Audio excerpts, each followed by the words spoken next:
POV.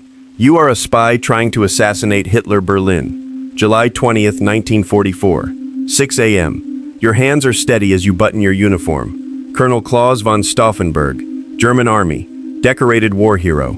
Lost your right hand, 2 fingers on your left, and your left eye fighting for Germany in North Africa. And today you are going to kill Adolf Hitler. You look in the mirror. A man stares back at you. Tired, determined, terrified. You've planned this moment for 2 years, recruited officers across the entire German military, built a conspiracy so large and so dangerous that discovery means death. Not just yours, your wife, your children, everyone you've ever spoken to about this. You pick up your briefcase. Inside, wrapped carefully in a shirt, are 2 packages of plastic explosive, British-made, smuggled at enormous risk, enough to kill everyone in a room. Your driver is waiting outside. Today, Germany saves itself from itself. The aircraft takes off from Berlin at 7 a.m. sharp, 2-hour flight to Rastenburg, East Prussia, Hitler's secret headquarters deep in the forest, the Wolf's Lair. Sitting beside you is your aide, Lieutenant Werner von Haften. He knows everything. He volunteered for this mission without hesitation. You look out the window at Germany passing below. Green forests, small villages, church steeples catching morning light. Beautiful, peaceful. While in the east, German soldiers are dying by thousands every single day for a war that cannot be won. While across Europe, millions of innocent people are being murdered in camps, whose existence you now know about. Someone has to stop this. You tried the normal way. Petitions, official complaints, back channels. Nothing worked. The German military machine follows orders, always follows orders. So today the orders change. You open your briefcase quietly, check the explosives one final time. Everything ready. Werner catches your eye, nods once. You close the briefcase. 2 hours to landing. The Wolf's Lair is nothing like you imagined the first time you visited. No grand castle, no dramatic fortress. Just a collection of low concrete bunkers buried deep in an East Prussian forest. Gloomy, damp, surrounded by 3 security perimeters, thousands of troops, and minefields stretching in every direction. Getting in is easy. You've been here before. You're expected. Getting out after killing Hitler is something nobody has fully solved yet. You don't let yourself think about that. The briefing is scheduled for 12:30 p.m. Hitler will be there. Keitel, Jodl, 20 other senior officers. You will place the briefcase under the conference table as close to Hitler as possible. Excuse yourself and walk out. Simple. Except nothing is simple today. First problem hits immediately. The meeting has been moved. Instead of the underground concrete bunker where the explosion would be devastating and contained, it's now in a wooden surface building. Windows open because of summer heat. Your stomach drops.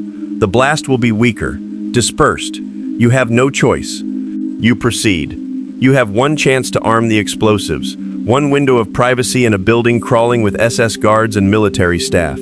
You excuse yourself to use the bathroom. Werner follows. You lock the door. Your left hand, 3 fingers remaining, works the detonator with practiced precision. You've done this 100 times in training, never with sweat pouring down your face, never with guards standing 10 feet outside the door. You arm the first package. 4 minutes fuse time once activated. Reach for the second package. A knock on the door. Colonel von Stauffenberg? The briefing begins in 5 minutes. You freeze. Werner's eyes go wide. You had planned to arm both packages. Double the explosive. Guaranteed kill. But there's no time now. 1 package only. You close the briefcase. Half the explosive you planned. In an open wooden building instead of a concrete bunker. Will it be enough? You unlock the bathroom door. Smile at the waiting adjutant. Apologies, ready now. The conference room is crowded. 24 officers hunched over a massive oak table covered in maps. Hitler stands at the center, exactly as expected. Smaller than you remember, pale, distracted, you approach the table, place your briefcase on the floor, nudge it with your foot until it sits directly beneath the table, as close to Hitler's position as possible. An officer beside you accidentally kicks the briefcase while shifting position. He reaches down, moves it slightly to the other side of the thick oak table leg, away from Hitler. You cannot move it back. Too obvious. Too many eyes. You check your watch. The fuse is burning. 3 minutes remaining. "Excuse me," you say quietly to the officer beside you. "I must make an urgent telephone call to Berlin." You walk toward the door. Steady steps. Don't run, don't rush. Every second feels like drowning. You reach the door. You walk out into the summer sunshine. Behind you, 24 men study maps of a war that is already lost. 60 seconds remaining. You are 200 meters away walking toward the waiting car when the world ends. The explosion is enormous, even in open air. The wooden building erupts outward. Glass, timber, smoke. A column of flame punches into the blue summer sky. The shockwave hits you physically, knocks you half a step sideways. You turn around. The conference building is destroyed, burning. Bodies being carried out already. Werner grabs your arm. It worked. It had to have worked. You nod. In that moment, you are absolutely certain. Nothing inside that room survived. You have 1 hour to reach the airport before the base locks down. Your car drives through the outer security checkpoint. Guards still confused, not yet receiving orders. You talk your way through with pure confidence. A decorated colonel who belongs everywhere. The aircraft is waiting. You board. Take off, banking west toward Berlin. Below you, the wolf's lair disappears into forest. In Berlin, your co-conspirators are already moving. Operation Valkyrie is activated. The coup has begun. Berlin, 4 p.m. The conspiracy headquarters buzzes with controlled chaos. Hundreds of officers across Germany receiving orders. Reserve army units mobilizing. Key buildings being seized. Then the phone rings. Wolf's lair calling. You watch General Ulbricht answer. Watch his face change. Watch something die in his eyes. He puts the phone down slowly. Hitler is alive. The oak table leg. The open windows. The moved briefcase. Everything that went wrong in that conference room went just wrong enough.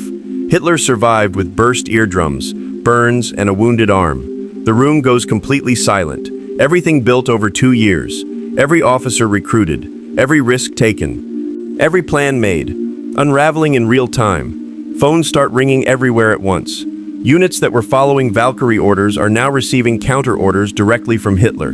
Confusion turning to panic, turning to collapse. You stand very still in the center of the room. You knew this might happen. You always knew. They come for you at midnight. SS troops. Dozens of them. Surrounding the building. No escape. No possibility of escape. You never really planned for escape. They arrest you in the corridor. You don't resist. There's a dignity in not resisting that feels important now. They take you to the courtyard. It's a warm Berlin night. Stars overhead. Somewhere in the city, a church bell rings midnight. You think about your wife, Nina, your 4 children. You pray they don't know yet. You pray they have time to run. They stand you against a wall. A single light illuminates the courtyard. Your last thought is not of failure. The war will end. Germany will lose. Hitler will fall. You were right about everything except the timing. Someone will finish what you started. You stand straight, shoulders back. A German officer to the last. Long live sacred Germany. The shots ring out across Berlin. Klaus von Stauffenberg was executed at 12:10 a.m. on July 21, 1944. His wife Nina survived. His 4 children survived. Hitler died by suicide 9 months later anyway. Some men lose the battle, but win history. Subscribe, because next week we tell the story from inside that conference room.